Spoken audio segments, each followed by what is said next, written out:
ஆண்டவராகிய இயேசு கிறிஸ்துவின் நாமத்தினாலே 47 நாட்கள்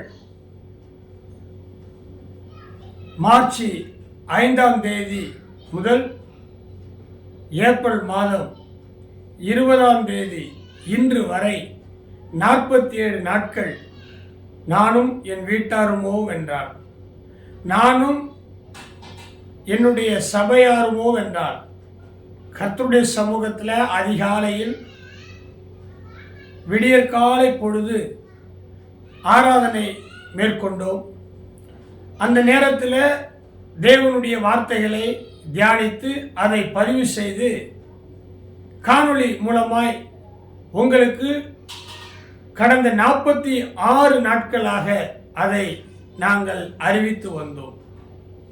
சிலுவை உபதேசம் என்ற தலைப்பில் முதல் நாளில் ஆரம்பிக்கப்பட்ட இந்த காணொளி பதிவு ஒவ்வொரு நாளும் பல்வேறு தலைப்புகளிலே ஜெபத்தோடு உங்களுக்கு அனுப்பி வந்தேன். குறிப்பாக வெள்ளிக்கிழமையில் இயேசு கிறிஸ்துவினுடைய பாடு, மரணங்கள் இவைகளை பற்றிய செய்திகளை உங்களுக்கு நான் பகிர்ந்து கொடுத்தேன். பிறகு பெரிய வியாழன் பாதம் கழுவி திருவிருந்து ராபோஜனம் அனுசரிக்கப்படுகிறதை அன்பின் வெளிப்பாடு என்கிற தலைப்பிலையும், பிறகு சிலுவையில் இயேசு கிறிஸ்து மொழிந்தருளின 7 வார்த்தை குட் ஃப்ரைடே அன்றைய செய்தி, அதற்கு மறுநாள் நேற்றைய செய்தி. இன்றைக்கு ஈஸ்டர் என்று சொல்லுகிறார்கள், உயிர்த்தெழுந்த நாள், 3ஆம் நாள் இயேசு கிறிஸ்துவுடைய உயிர்த்தெழுதல். அந்த உயிர்த்தெழுதலை பற்றி இன்றைக்கு நான் உங்களோடு கூட சில வார்த்தைகளை நான் பேச விரும்புகிறேன். கர்த்தர் உங்களுக்காக யாவையும் செய்து முடிப்பார். இந்த செய்தியை நீங்கள் எப்போ வேணாலும் கிருபையின் கரம் அப்படிங்கிற யூடியூப் அதில் முகநூலில் பதிவேற்றம் செய்யப்பட்டிருக்கும், வலைதளங்களில் இது பதிவேற்றம் செய்யப்பட்டிருக்கும். நீங்கள் போய் அந்த செய்தியை எப்போது வேண்டுமானாலும் ரீப்ளை பண்ணி பார்க்கலாம். சப்ஸ்கிரைப் பண்ணுங்க, பெல் பட்டன் அனுப்புங்க, லைக் கொடுங்க. அப்படியெல்லாம் நாங்கள் கேட்க போகிறது கிடையாது. எனக்கு ஃபாலோயர்ஸ் நிறைய பேர் இருக்கணும் அப்படின்னு நான் விரும்புறது கிடையாது. 2 பேரோ 10 பேரோ எண்ணிக்கைக்கு உள்ளவர்களுக்கு நான் கர்த்தருடைய சுவிசேஷத்தை, சத்தியத்தை அறிவிக்கும்படியாய் தெரிந்து கொள்ளப்பட்ட என்ற அப்போஸ்தலனாகிய பவுலினுடைய தரிசனத்தோடு பவுல்ராஜ் பரலோக தொழிலாளியாக நான் இருக்கிறேன். அதனால நீங்கள் சப்ஸ்கிரைப் பண்ணினாலும், பெல் பட்டனை அனுப்பினாலும், லைக் தம்ஸ் அப் கொடுத்தாலும் கொடுக்காவிட்டாலும், நீங்கள் வாழ்த்தினாலும் வாழ்த்தாவிட்டாலும், இந்த ஊழியத்தை உங்களுடைய ஜெபத்தினால், காணிக்கையினால், பொருளாதாரத்தினால் நாங்கள் கேட்டு நீங்கள் கொடுத்தாலும் கொடுக்காவிட்டாலும் என்னுடைய வேலை சுவிசேஷம் அறிவிப்பது, சத்தியத்தை சத்தியமாய் போதிப்பது. ஆகவே இன்றைக்கு 47வது நாள் இயேசு கிறிஸ்துவினுடைய உயிர்த்தெழுதலை பற்றி நான் உங்களுக்கு சொல்ல விரும்புகிறேன். இந்த செய்தியை முடித்துவிட்டு நான் ஒரு சபையிலே மாலை நேரத்தில் பிரசங்கிக்க வேண்டும். இன்றைக்கு 3 சபையிலே அழைப்பு. ஆனாலும் ஒரு சபையிலே, ஒரு மூத்த ஊழியக்காரருடைய சபையிலே என்னுடைய மனைவியும் மகளும் பிரசங்கம் பண்ண போயிருக்கிறார்கள். நான் இன்னும் 2 இடத்துல கர்த்தருடைய வார்த்தைகளை கேட்க, கர்த்தருடைய வார்த்தைகளை போதிக்க நான் ஆயத்தமாகி கொண்டிருக்கிற இந்த வேளையில ஞாயிற்றுக்கிழமைக்கான செய்தியை இன்றைக்கு நான் ஆலயத்திலே பதிவு செய்கிறேன். ஏனென்றால் நாளைக்கும் சிறப்பு உபவாச கூட்டம் இருக்கிறது, மாலையில் வாலிபர்கள் கூட்டம் இருக்கிறது, அப்புறம் ஞாயிற்றுக்கிழமை உயிர்த்தெழுந்த ஈஸ்டர் ஆராதனை வந்து விடுகிறது.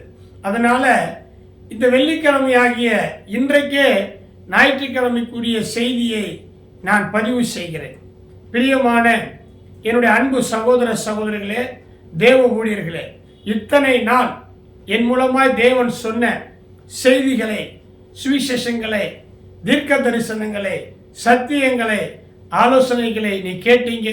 பல நாடுகளில் இருந்து எனக்கு ஆலோசனையை வாட்ஸ்அப் மூலமாய், அச்சு ஊடகம், ஒளி ஊடகம், பிரிண்ட் மீடியா, வீடியோ மூலமாய், வாய்ஸ் மெயில் மூலமாய் என நீங்கள் ஆசீர்வதித்தீங்க, ஜெபித்தீங்க.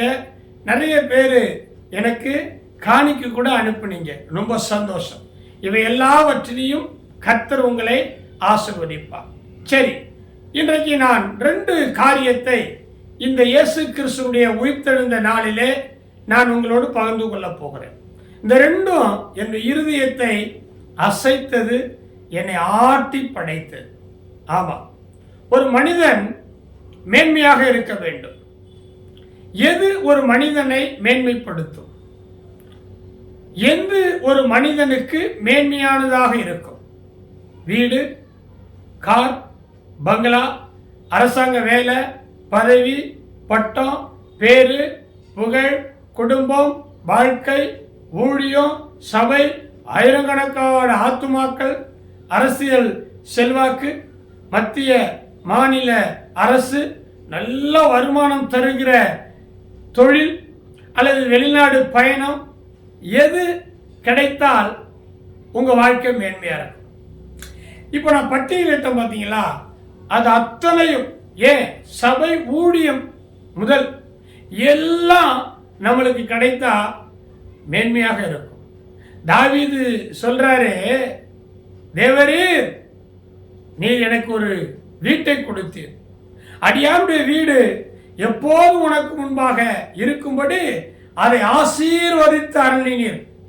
வீட்டை மேன்மையாக சொன்ன தாவீது தான், ஆண்டவர் என்னை மகா மேன்மையின் சந்ததியின் மனுஷனாக பார்த்தார் என்று அறிக்கையிடுகிறார். தாவீத தேவன் மகா மேன்மையின் சந்ததியின் மனுஷனாய் பார்க்கிறார். உங்களுக்கு மேன்மையானது எதுங்க? உங்க வாழ்க்கையில சகோதரனே, சகோதரியே, ஊழியக்கார ஐயா, உங்க வாழ்க்கையில எது மேன்மையானது? இப்போ விசுவாசம், நம்பிக்கை, அன்பு, இந்த 3ல எது பெரியதுன்னு பைபிள் சொல்லுது? விசுவாசம், நம்பிக்கை, அன்பு. இவை 3ல எது பெரிது? பைபிள் படி, சத்தியத்தின்படி அன்பே பெரிது. அதுபோல கர்த்தருடைய ஊழியக்காரர்களுக்கு, கர்த்தருடைய ரட்சிப்பை பெற்றவர்களுக்கு எது மேன்மை? மனம் திரும்புதல் மேன்மையா? பாவ மன்னிப்புக்கென்று ஞானஸ்தானம் எடுப்பது மேன்மையா? அல்லது ஏதோ ஒரு திருச்சபையில தேவன் விசுவாசியாய் சேர்ப்பது மேன்மையா? ஆவிக்குரிய கனி அது கிடைத்தால் மேன்மையா? வரம் கிடைத்தால் மேன்மையா? ரட்சிப்பு மேன்மையா? ஊழியக்காரர்களுக்கு எது மேன்மை? எல்லாம் மேன்மைதான் பிரதர். ஞானஸ்தானம் தான் எனக்கு மேன்மை, மனம் திரும்புறதுதான் மேன்மை, அந்நிய பாஷை அடையாளம், ஆவிக்குரிய வரம், அற்புதம் நடக்குது, அதிசயம் நடக்குது, இதெல்லாம் எனக்கு மேன்மை அப்படின்னு நம்ம நிறைய பேர் சொல்லலாம். நோ, அது எல்லாம் மேன்மையாக இருந்தாலும் அதை விட பெரிய மேன்மை, மகா மேன்மை என்ன? அதை நம்ம கொஞ்சம் வேதத்துல இருந்து பார்க்கணும். ரட்சிப்பு மேன்மையானதுதான், அபிஷேகம் மேன்மையானதுதான், வரங்கள், கனிகள் எல்லாம் மேன்மையானதுதான், சாட்சி, ஊழியம் எல்லாம் மேன்மையானதா. ஆனா அதை விட நம்பர் 1 என்று ஒன்று இருக்குல்ல, 1 to 10 வரிசை படிக்கிறீங்க. 1 2 3 4 5 6 7 8 9, 1லிருந்து 10 வரைக்கும். அப்ப 1 மேன்மையான மகா மேன்மை. அந்த மேன்மை என்ன? நீங்க ஜோசுவாவை பத்தி என்ன நினைக்கிறீங்க? ஜோசுவாவை பத்தி என்ன நினைக்கிறீங்க? தேவனாய கர்த்தர் என்ன சொன்னாரு?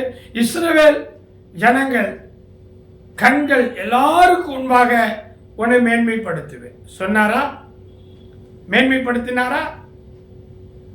அது யோசுவாவுக்கு ஒரு பெரிய மேன்மையா? No no. எல்லா ஜனங்களுக்கு முன்பாக என்ன ஒரு ஊழியக்காரனுடைய காலை தூக்கி விட்டுகிறது எனக்கு ஒரு மேன்மையா? மேன்மைதான். அது ஒரு பெரிய மேன்மை அல்ல. சகல ஜனங்களை பார்க்கலாம் நீ ஆசீர்வதிக்கப்பட்டிருப்பாய் என்று உபாகமம் 7:14 சொல்லியிருக்குது. அது மேன்மையா? மேன்மைதான். ஆனா அதிலும் பெரிதான மேன்மை என்ன? இதிலும் பெரிதானவைகள் என்ன? நான் உன் கூட இருந்து செய்ய போகிற காரியம் பயங்கரமா இருக்கும். எந்த ஜாதியினிடத்தில் செய்யப்படாத ஒரு உடன்படிக்கையை நான் உன் ஜனங்க எல்லாருக்கும் முன்பாகவும் நான் செய்வேன். இது மேன்மை இல்லையா பிரதர்? மேன்மைதான், மேன்மைதான், மேன்மைதான். ஆனா அதை விட பெரிதான மேன்மை. பிரதர் ஏன் இப்படி இழுக்கிறீங்க ஜவ்வு மாதிரி? என்னதான் சொல்லுங்களேன். சொல்றேன் பாஸ்டர் ஐயா, பிஷப் ஐயா சொல்றேன். நீங்க ஆர்வமா கேட்குறீங்களா? 2 காரியம் என் வாழ்க்கையில வேதத்திலிருந்து கற்றுக்கொண்டேன். 1 மேன்மை என்ன, 2 என்னுடைய உயர்ந்த தகுதி என்ன. இதை நீங்களும் தெரிஞ்சுக்கங்க பிரியமானவர்களே. எபிரேயர் புஸ்தகத்தில் 11ஆம் அதிகாரம், எபிரேயருக்கு எழுதப்பட்ட நிருபம் 11ஆம் அதிகாரத்தில் 35வது வசனம், என் இருதயத்தையே உடைத்தது, உருக்குலைய பண்ணினது, உருக பண்ணினது. நீங்க படிச்சு பாருங்க, தியானிச்சு பாருங்க. அடடா, ஆமா நான் கூட எதையோ மேன்மையா நினைச்சனே. பிரியமானவர்களே, இந்த வசனம் என்னதமா சொல்லுது? ஸ்திரீகள் சாக கொடுத்த தங்களுடையவர்களை உயிரோடு எழுந்திருக்க பெற்றார்கள். பெண்கள், தாய்மார்கள், சகோதரிகள், ஸ்திரீகள் சாக கொடுத்தவர்கள் எல்லாம் உயிரோடு எழுந்திருக்க பெற்றார்களா? செத்து போனவெல்லாம் உயிரோடு எழுந்துட்டாங்க. மேன்மை. இழந்து போனதெல்லாம் திரும்ப பெற்றுக்கொண்டோம். மேன்மை. சகலத்தையும் திருப்பிக் கொள்வாய். மேன்மை. ஆனா அடுத்த வரியில வருது பாருங்க, வைர வரி. வேறு சிலர் மேன்மையான உயிர்த்தெழுதலை அடையும்படிக்கு விடுதலை பெற சம்மதியாமல் வாதிக்கப்பட்டார்கள். அன்புக்குரிய போதக பிதாக்களே, திருச்சபையினுடைய விசுவாச பிள்ளைகளே, மூப்பர்களே, வாலிப தம்பி தங்கச்சி அண்ணா அக்காமார்களே, வேறு சிலர். யார் அந்த வேறு சிலர்? விடுதலை பெறுவதற்கு கூட வேண்டாம் அப்படின்னு சொல்லி அந்த மேன்மையான உயிர்த்தெழுதலை அடைய அவர்கள் தங்களை ஒரு பொருட்டாக எண்ணல.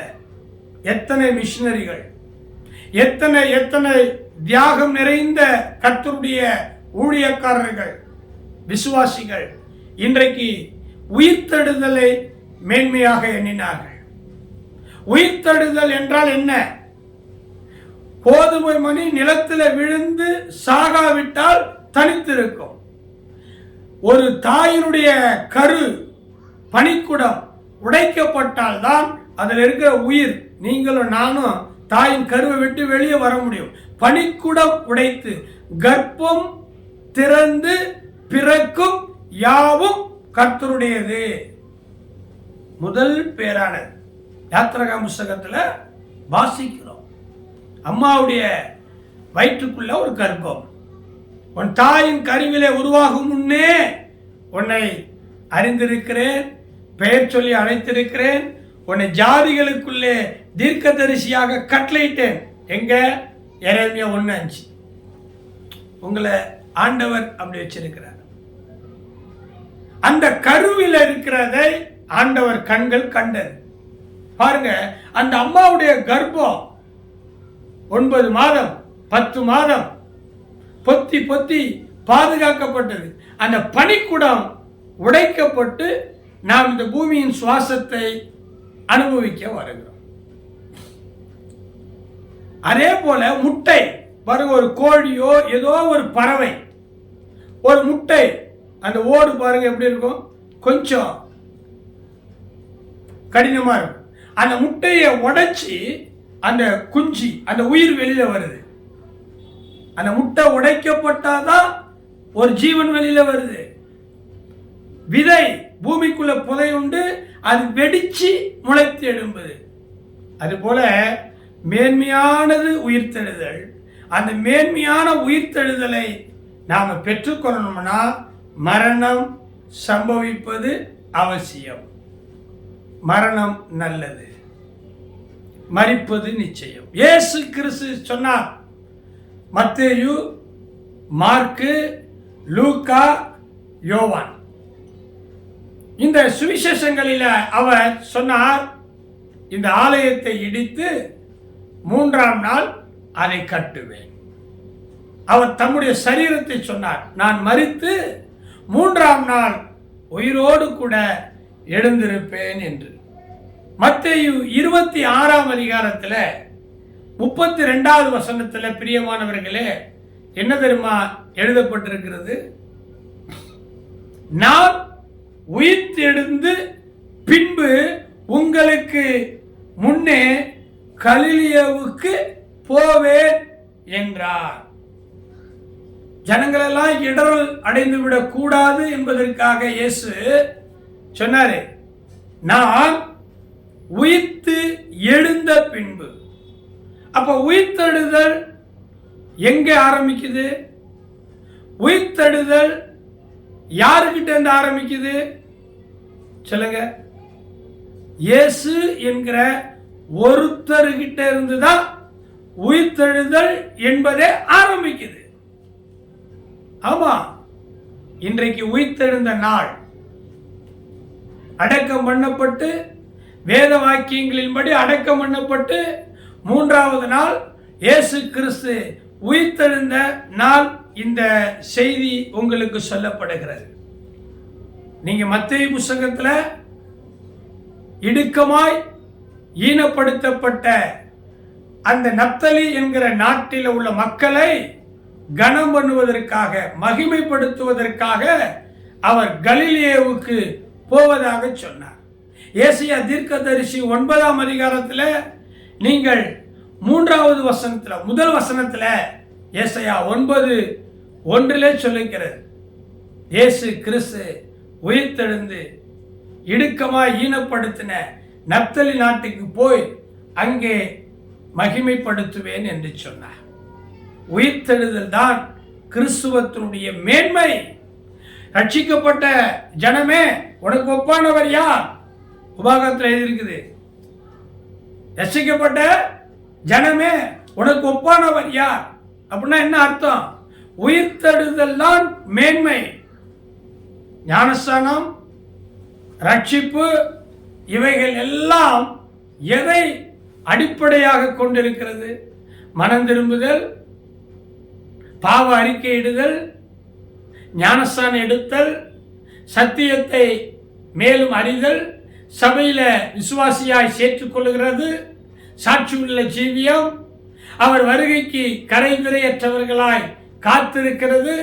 இதெல்லாம் எதற்கான அடையாளம்? முகாந்திரம் உயிர்த்தெழுதலுக்குத்தான் இதெல்லாம். ஆக பிரியமானவர்களே, மரணம் இல்லாமல் உயிர்த்தெழுதலை பெறவே முடியாது. ஆமா, சில பேர் சொல்லுவாங்க, முன்ன பின்ன செத்தாதானே சுடுகாடுக்கு தெரியும் பாரு. நமக்கு சுடுகாடு கிடையாது, நமக்கு கல்லறை. சரி, இருக்கட்டும். நீங்க மத்தேயு, மார்க்கு, லூக்கா, யோவான் இந்த எல்லா சுவிசேஷத்திலையும் பாருங்க, இயேசுவோடு கூட இருந்த அந்த அத்தனை பேரும் ஒரு வரலாறு சுயசரிதை எழுதியிருக்கிறாங்க. அவங்க அனுபவத்தை எழுதியிருக்கிறாங்க. அதுல எல்லாரும் அவங்க சொல்றாங்க, யாரை தேடுகிறீர்கள்? கல்லறைய விடிய காலையில் இருட்டோடு பொழுது விடிந்து வருகையில் அவங்க திரவியங்களை எல்லாம் எடுத்துக்கிட்டு சுகந்த வர்க்கம் இடும்படி கல்லறைக்கு வர்றாங்க. ஏன்னா இயேசுவை கல்லறையில் தானே வச்சாங்க. ஒருவரும் ஒரு காலமும் அடக்கம் பண்ணாமல் வெட்டி எடுக்கப்பட்ட ஒரு புதிய கல்லறையில் அரிமத்தி ஊரானாகிய யோசேப்பு பர்சனல் செக்ரட்டரி, அவன் தான் பிளாத்துக்கிட்ட அந்த பிரேதத்தை வாங்கி கொண்டு போய் கல்லறையில் அடக்கம் பண்ணான். அதனால ஜனங்கள் எல்லாம் விடிய காலையில் வர்றாங்க. அப்போ கல்லறையினுடைய வாசல் அடைக்கப்பட்டிருக்கிறது, உள்ளே போக முடியல, அழுகிறாங்க.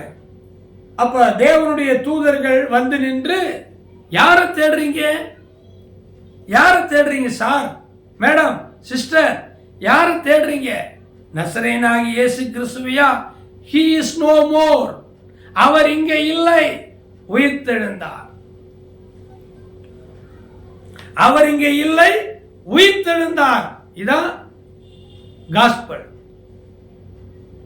உயிரோடு இருக்கிறவரை மருத்துவரிடத்துல எப்படி தேடுறீங்க? வேதனையா இருக்குது. கிறிஸ்துவர்கள் நம்பிக்கையே இயேசு உயிர்த்தெழுந்தார். நம்மளுடைய நம்பிக்கையே இயேசு கிறிஸ்து உயிர்த்தெழுந்தார். உயிர்த்தெழுந்த பிறகு ஏன் செத்து போனவர்களிடத்துல போயிட்டு இயேசுவை தேடணும்? யோசிங்க பிரதர், யோசிங்க. he is no more, அவர் இங்க இல்லை. யாரை தேடுறீங்க? அவர் உயிர்த்தெழுந்து விட்டார். பிரியமானவர்களே, இந்த எபிரேயர் 11ஆம் அதிகாரத்தில் 35வது வசனத்தில் சொல்லுது, வேறு சிலர், முதல் வரியில சாக கொடுத்த ஸ்திரீகள் தங்களுடையவர்களை உயிரோடு திரும்ப பெற்றாங்க. ஆனா வேறு சிலர், எங்களுக்கு வேண்டாம், நாங்க செத்து போறோம். ஏன் செத்து போறோம்? ஏன் மரணம் சம்பவிக்கணும்?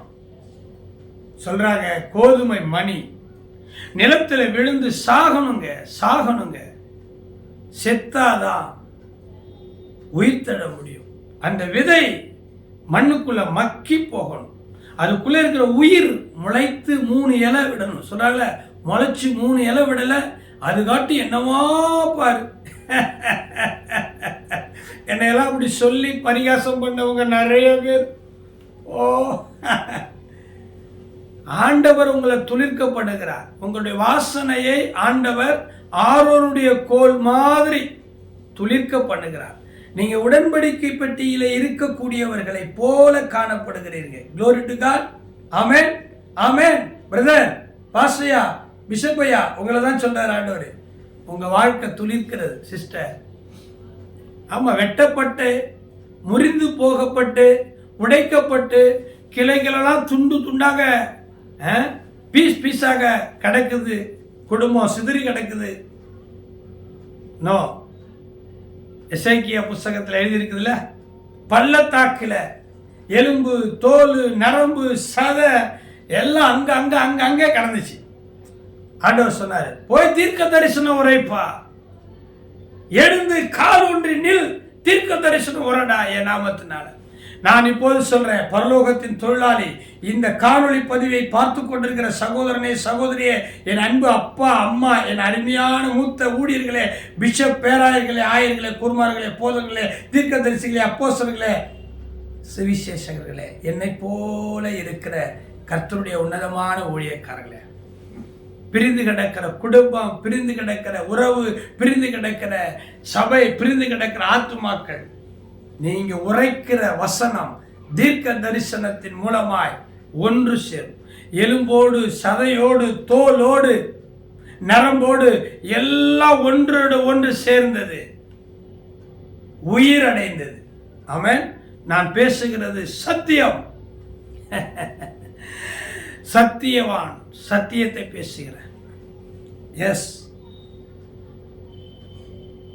சத்தியத்தை பேசுகிறேன், சத்தியமானதை பேசுகிறேன். இயேசுதான் சத்தியம்.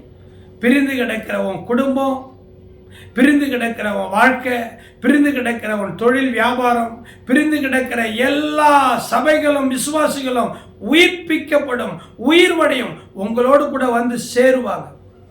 ஏசாயா 60ஆம் அதிகாரத்தில் எழுதியிருக்கிறது, தூரத்தில் இருக்கிற உன்னுடைய பிள்ளைகள் உன் பக்கத்துல வந்து சேருவாங்க, உன் இருதயம் அதிசயப்பட்டு பூரிக்கும்.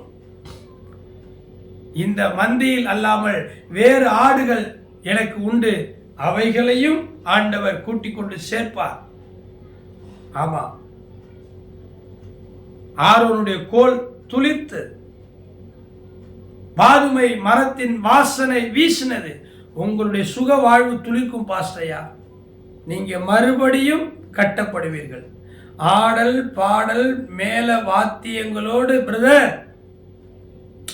ஜெயிலில் போட்டாங்க, அவமானப்படுத்திட்டாங்க, எல்லாம் போச்சு, ஜப்தி பண்ணிட்டாங்க.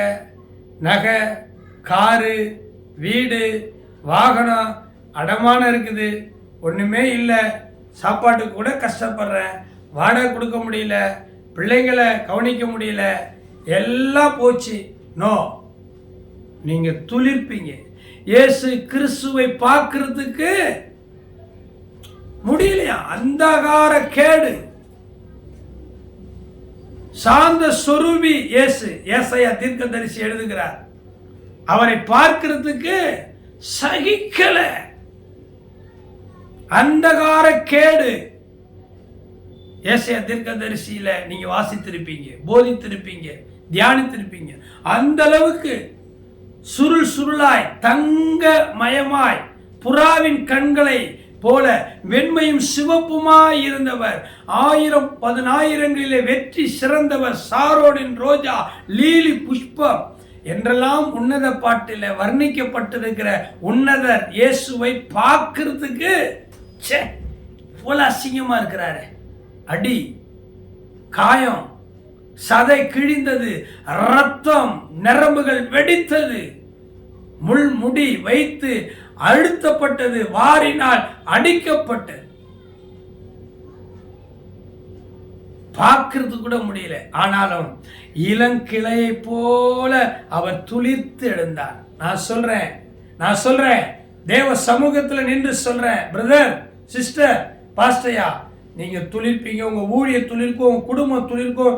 நீங்க இப்பொழுது இருக்கிறதை பார்க்கலாம் 1000 மடங்கு. I am not a prophets. நான் தீர்க்கதரிசி அல்ல, நான் தீர்க்கதரிசி ஆகிய இயேசுனுடைய ஊழியக்காரர்.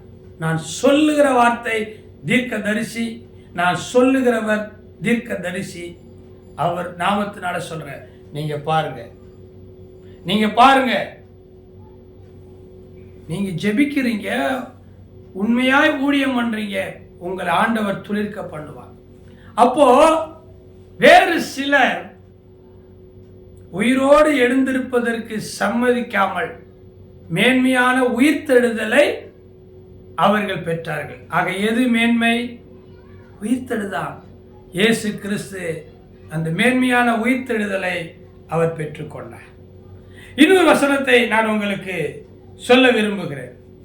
பிலிப்பியருக்கு எழுதப்பட்ட அந்த நிருபத்திலிருந்து நான் ஒரு சம்பவத்தை நான் உங்களுக்கு இந்த நாளிலே சொல்ல விரும்புகிறேன். எடுத்துக்கொள்ளுங்கள். இந்த வசனங்கள் எல்லாம் உங்களுக்கு ஆசீர்வாதமா இருக்கும். பிலிப்பியருக்கு எழுதப்பட்ட நிருபம் 3ஆம் அதிகாரம் 272வது பக்கம். பிலிப்பியர் 3:10. ஐயா, ஏன் கலங்குறீங்க?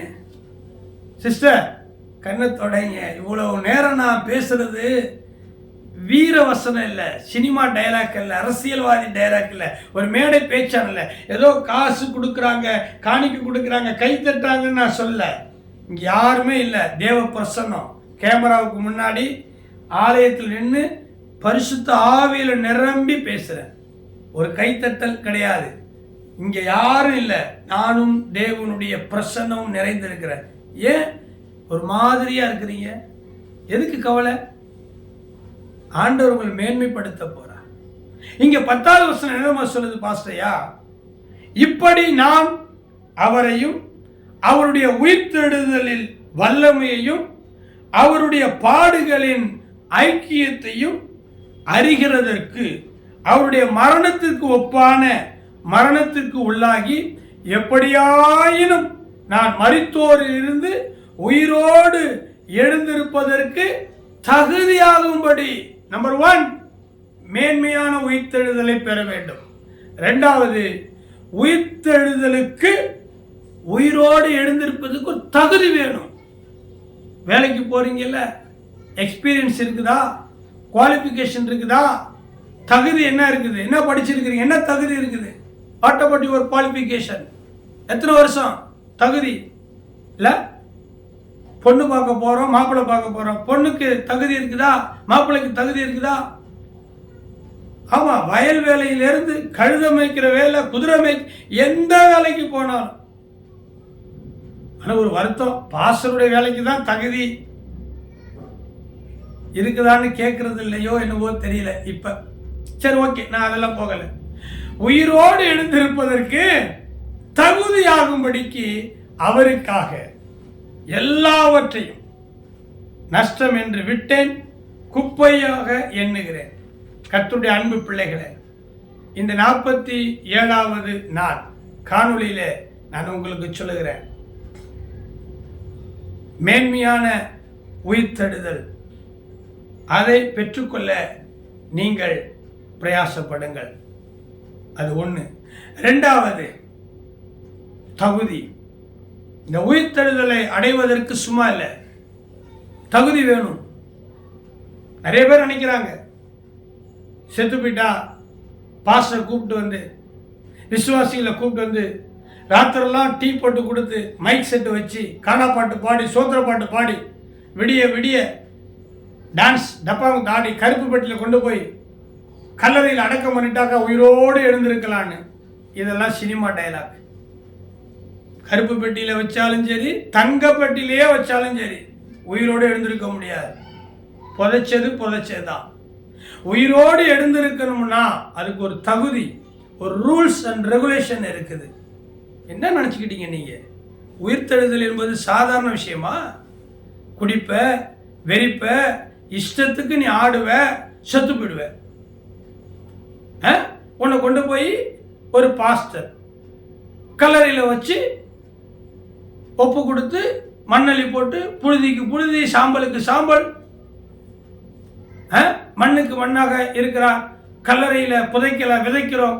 இயேசு கிறிஸ்து உயிர்த்தெழுந்த போது இவர் முதலாவது வருவார் அப்படின்னு சொன்னா நீங்க உயிர்த்தெழுந்துருவீங்களா?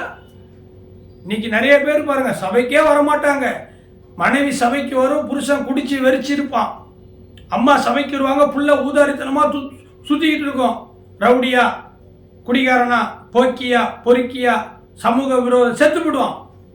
குடிச்சு செத்து போடுவான். கேன்சர் வியாதி, ஜாண்டிஸ், செத்து போடுவான். இப்போ என்ன பண்ணோம்? அடக்கம் பண்ணணும். யாரு? எலிச்சவாய் பாஸ்டர்.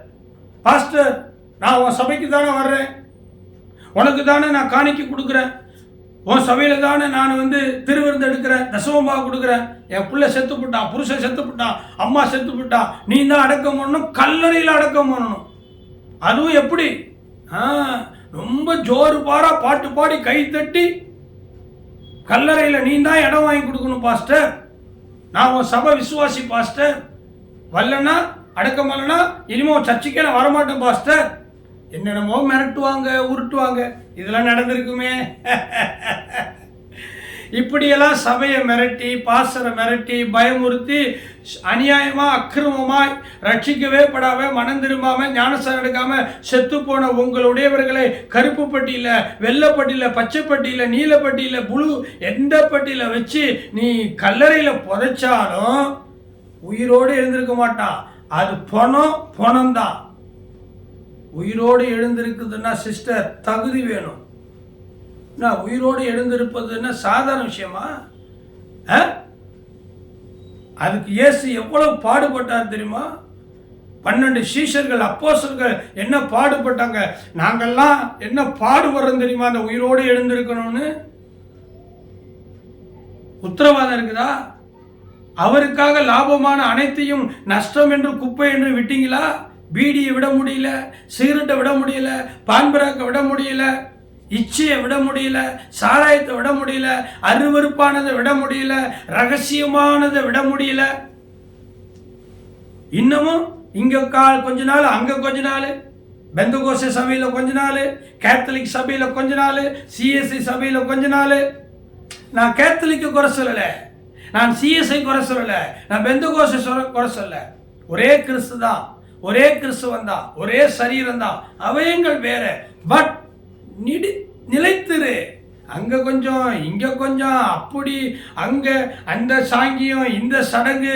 அப்புறம் நான் ஒரு வீட்டுக்கு போறேன், நான் ஒரு வீட்டில் போயிட்டு ஜெபம் பண்ண போறேன். அங்க பாத்தீங்கன்னா அந்த செல்ஃப்ல ஒரு பக்கத்துல இந்து சாமியுடைய படங்கள், இன்னொரு பக்கத்துல செத்து போனவங்களுடைய படங்கள், இன்னொரு பக்கத்தில் இந்த மாதா சூசேப்பருடைய படங்கள், இன்னொரு பக்கத்தில் பெந்தகோஸ்தே ஊழியக்காரருடைய அந்த வாக்குத்தத்தங்கள். என்கிட்ட கூட ஒரு வாக்குத்தத்தம் வாங்கிட்டு போயிருக்கிறாங்க. அந்த செத்து போனவங்க அந்த விக்கிரகங்கள் எல்லாம் பக்கத்தில் வச்சு ஒரு சாம்பிராணி புகை, ஒரு ஊதுபத்தி, ஒரு மெழுகுபத்தி, அதில் படம் உயிரோடு இருக்கிற என் படமும் இருக்குது. பார்த்து அப்படியே பேஜாராக்கிது. ஆமாங்க, செத்து போனவங்க மாமியாருக்கு ஆரத்தி எடுக்குது, சூடம் காமிக்குது, ஊதுபத்தி, அதே செல்ஃபில் ஏன் போட்டாவும் இருக்குது. அடே, நான் உயிரோடு இருக்கிறேன்டா, உயிரோடு இருக்கிற என்ன அந்த வாக்குத்தத்த அட்டையில வச்சு தீபாராதனை காட்டுறிய. கண்ணீர் வருது, வேதனை வருது. இப்படி மூட நம்பிக்கையா? நான் உயிர்த்தெழுதல் என்ற சும்மா சாதாரணமா? பவுல் சொல்லுகிறார், ஏறக்குறைய ஒரு அடி குறைய 50 அடிப்பட்ட கண் விழிப்பு, பசி, பட்டினி, ஆனாலும் இவை ஒன்றுக்கும் நான் கவலைப்படேன். நான் ஓட்டத்தை ஜெயமுடன் ஓடுகிறேன். இது முதல் நீதியின் கிரீடம் எனக்கு வைக்கப்பட்டிருக்கு. பிரைஸ்லா, அல்லேலூயா. நான் உயிர்த்தெழுதல் என்றால் சாதாரணமா? செத்து போறது எப்படி வேணாலும் சாகலாம். ஆமா, 100 வயசு நல்லா நீதிமானா, யாருக்கும் ஒரு குறையும் இல்லாம தப்பு பண்ணாம செத்து போறவங்க உண்டு. தூக்கு மாட்டிட்டு சாவுறவங்க, மருந்து தின்னுட்டு சாவுறவங்க, இல்லை அடிபட்டு சாகுறவங்க, அநியாயமாக சாகுறாங்க, வெட்டுப்பட்டு குத்துப்பட்டு கொலைப்பட்டு சாகிறவங்க. சாகிறதுக்கு தகுதி தேவையில்லை, வாழ்றதுக்கு தகுதி தேவை. சரி, அதையும் விடுங்க, தகுதி வேண்டான்னு சொல்ல மாட்டேன். எப்படி வேணாலும் வாழலாம், ஆனால் இப்படி தான் வாழணும் எங்கள் அப்பா சொல்லுவாங்க. இருக்கட்டும், ஆனால் உயிரோடு எழுந்திருக்கிறதுக்கு சிஸ்டர், பிரதர், பாஸ்டர் சொல்லிக் கொடுங்க. உயிரோடு எழுந்திருக்கிறதுக்கு தகுதி வேணும். ஞானஸ்தானம் எடுத்து ஒரு சர்டிஃபிகேட், மேரேஜ் பண்ணி ஒரு certificate, ration card, voter ID, Aadhaar, passport, driving licence, income tax, ID return, எல்லாத்துக்கும் ஒரு சர்டிஃபிகேட் இருக்குல்ல. உயிரோடு எழுந்திருப்பதற்கு இந்த உலகத்தில் இருக்கும்போதே ஒரு சர்டிஃபிகேட் வாங்கிக்கோ. அதுதான் குட் கேரக்டர், அதான் நற்சாட்சி. சபையில் தேவனுக்கு உண்மையாக உண்மை உத்தமாயிரு. ஆகவே என்னுடைய வாழ்க்கையில் நான் பரிசுத்த ஆவியினால அறிந்து கொண்டது என்ன தெரியுமா? உயிரோடு எழுந்திருப்பதற்கு தகுதியாக வேண்டும். 2வது, மேன்மையான உயிர்த்தெழுதலை நான் அடைய வேண்டும். இந்த 47வது நாட்களில் யாரை தேடுகிறீர்கள்? செத்து போன இடத்துல போயிட்டு இயேசுவை தேடாதீங்க. இயேசு அங்கே இல்லவே இல்லை. He is no more. ஆங்கிலத்தில், தமிழில் அவர் அங்கே இல்லை. He is Ryzen. அவர் உயிர்த்தெழுந்தார். இயேசு உயிர்த்தெழுந்தார். உயிர்த்தெழுந்தாரே, அல்லேலூயா, ஜெயித்தெழுந்தாரே, உயிருடன் கலந்து. பாட்டு பாடுங்க. உயிர்த்தெழ என்ன பரிசுத்தம் வேணுமோ, என்ன நீதி வேணுமோ, என்ன கீழ்ப்படுதல் வேணுமோ, அதை உங்கள் பாஸ்டர் மூலமாக உங்களுக்கும் குடும்பத்துக்கும் தேடிக்கொள்ளுங்க. கர்த்தர் உங்களை ஆசீர்வதிப்பார். உயிர்த்தெழுந்த நாளுக்கு வாழ்த்துக்கள். God bless you. மீண்டும் நாளைக்கு ஒரு காணொலியோடு கர்த்தருக்கு சித்தமானால் சந்திப்போம். God bless you.